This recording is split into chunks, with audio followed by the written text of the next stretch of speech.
Hi, I'm Stephanie Ricca, Editor-in-Chief of Hotel News Now, and I'm here today with David Berg, CEO of Carlson Hospitality Group. Thanks for joining us, David. Thanks for having me, Stephanie.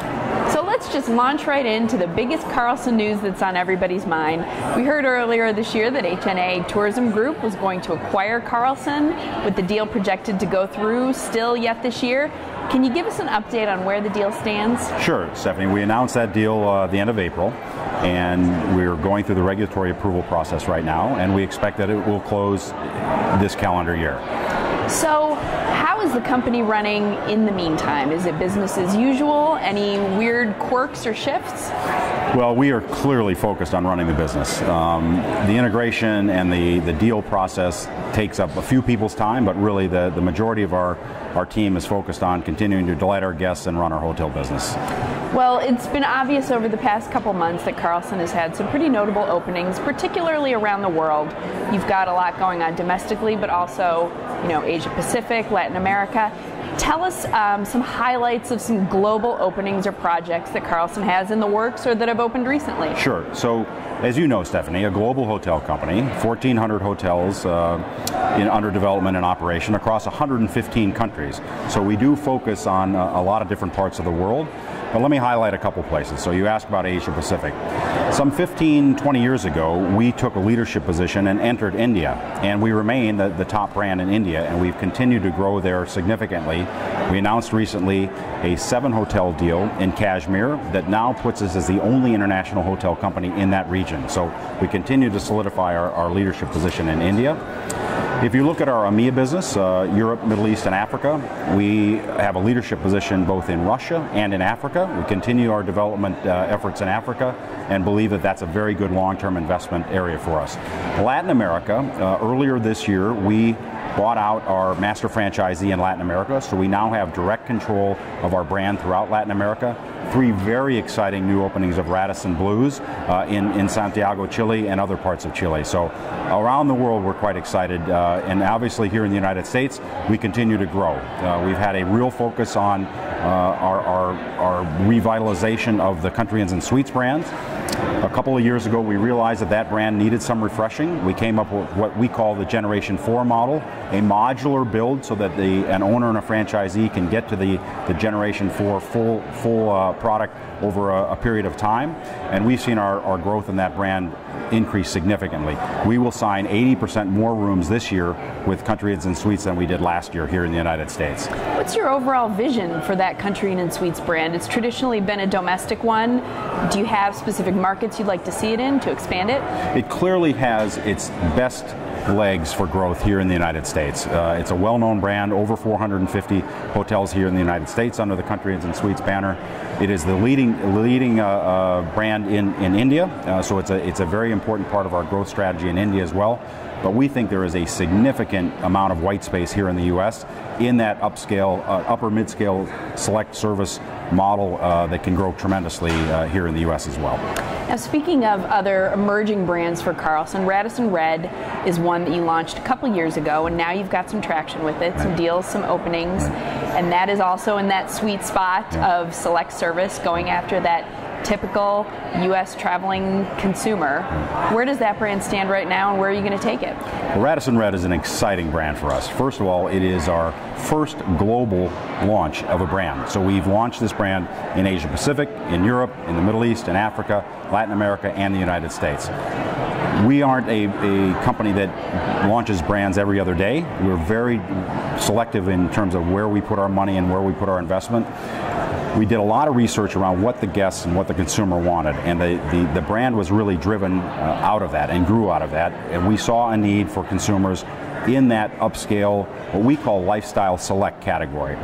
And we've broadened that beyond just the U.S. traveler. We really think about the millennial-minded traveler, so maybe even somebody who's not quite in that age group that actually wants the same kind of benefits that a millennial traveler would demand.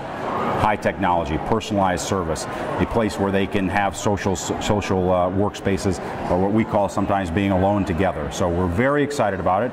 We opened our first Radisson Red in Brussels, our headquarters for our European business, and then we have we're building one in Minneapolis that'll open here in the next couple of months. So very excited about that, and 15 signings across the globe already for that brand. Now, David, let's change tack a little bit and talk about some bigger issues affecting hospitality as an industry. You were just on our panel this morning at the Hotel Data Conference, and you touched on a couple things that I'd like to ask you more about. You know, we're heading into an election season. It feels like we've been in an election season for the past 3 years. You mentioned, in particular, some regulatory issues that the industry faces, particularly when it comes to operating hotels and running companies. You know, what do you worry about, or what do you see as opportunities in terms of how a leadership change here in the United States may have an effect on our industry over the next year or so? I think there's a couple things, regardless of what happens at the presidential election level, Stephanie. One is the progress we've made around travel visas to make sure that we continue in the United States to be a very attractive market for international travelers to come and visit and spend their money in our hotels, our restaurants, and in our entertainment areas. That's something that I think is incredibly important. There's been a lot of discussion, obviously, about immigration, about are we going to be more exclusive or inclusive, but I think where we can have a real concerted effort to make sure that we can get travelers internationally into the United States, that's important. Second, I think the entire issue around wages is important. Are we going to have a federal minimum wage law? I think it's important that the hotel industry doesn't get singled out. We saw this in certain cities, Los Angeles, for example, where they actually singled out the hospitality industry for a different wage rate. That just doesn't seem fair to me. So where we can be competitive, I think it's great. People obviously should earn a fair wage. Putting more money into folks' pockets means they're going to go out and spend more and travel and help the hospitality industry as well. Now, one of the other issues that we talk about a lot in the industry are disruptors, and you have a unique perspective being in charge of a company that has a broad global footprint.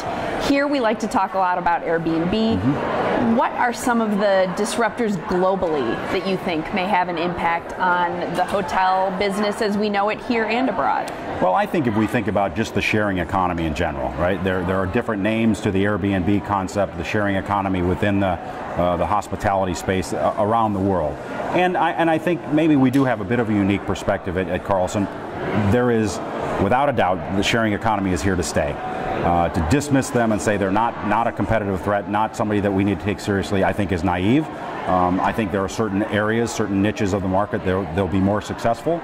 And candidly, we view them as a competitor that has forced us to raise our game, to make sure where we are the curator at the hotel level, where we are making sure we have a phenomenal guest experience and delivering that every day, is a place that we think we can continue to be different and make a difference to our guests. They're not going away, and I think the more we anticipate those and figure out how to deal with them and continue to raise our game is the way we approach it. Now, final question. A lot of people at this year's conference are throwing around the word optimistic. We hear it a lot. It has different meanings for different people. Are you optimistic about the next 12 months? Why or why not? We are optimistic. Mm-hmm. I think if you go back to the beginning of 2016, we've seen RevPAR assessments go down a couple hundred basis points. So I think everybody sort of landed around this 3% RevPAR growth as we look forward for the next 12 months. That's not bad. We've had really, really good tailwinds over the past few years. I think we talked today about peaks and valleys. So is it a peak with a plateau?